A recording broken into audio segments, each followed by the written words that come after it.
इस बतख ने चुपके से अपना अंडा मुर्गी के अंडों के साथ रख दिया और फिर वहाँ से चुपके से धीरे धीरे निकल जाती है। थोड़ी देर बाद मुर्गा और मुर्गी पार्टी करके निकलता है और अंडों को उठा के चेक करता है।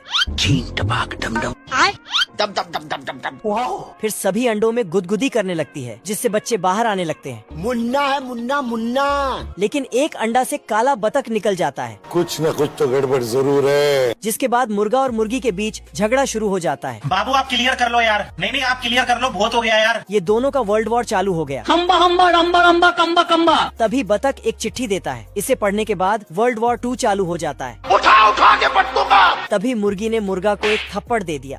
बेकार है भैया। तो मुर्गा अपना बोरिया बिस्तर बांध के मायके जाने के लिए तैयारी करने लगता है। चलो भाई। फिर शूटा फुक फुक के चला जाता है। मेरे दिल में बहुत दर्द है। मुर्गी ने बतख के लिए खाना लाई। मुन्ना है मुन्ना मुन्ना। लेकिन जैसे ही खाने जाता तो इसको अपना गुस्सैल बाप की याद आ जाता, तो उसके लिए खाने ले जाने लगती है।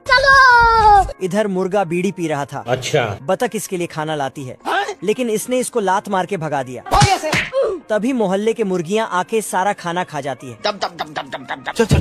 फिर एक फूल लेके जाती है। हेलो पापा। लेकिन मुर्गा ने उसे फूक के उड़ा दिया।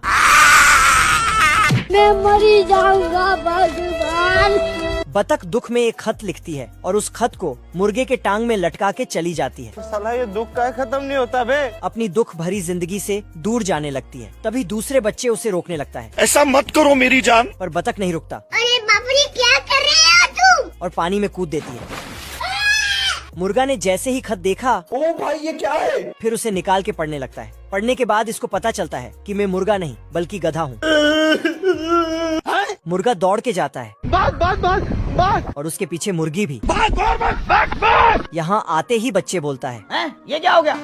भगवान। तभी इधर से बतख निकलती है। सबको रोते हुए देखा तो उसके पास चली गई। उठा ले रे देवा। इधर आ ना मेरा बच्चा, तू इधर आ। लेकिन मुर्गा और मुर्गी के बीच झगड़ा अभी भी जारी था, तो बतख ने दोनों का दाढ़ी आपस में बांध दिया। फिर तो थैंक यू। ये मुर्गा आया और अपनी पहली बीवी के अंडे को नाप तोल करने लगता है, लेकिन एक अंडा छोटा निकल जाता है। तो मुर्गी को बहुत सुना देती है। तुम्हें शर्म है? कुछ शर्म आया है? मैंने कुछ नहीं किया। फिर अपने दूसरी बीवी के पास गया तो उसके अंडों से बच्चे बाहर आ रही थी। हेलो पापा। लेकिन एक अंडा से बच्चा बाहर नहीं आ रहा था, तो इसने छिलका हटाया तो काला बतख निकलता है, क्योंकि कुछ समय पहले बतख के ऊपर शिकारियों ने हमला कर दिया था। अभी बता दे भाई।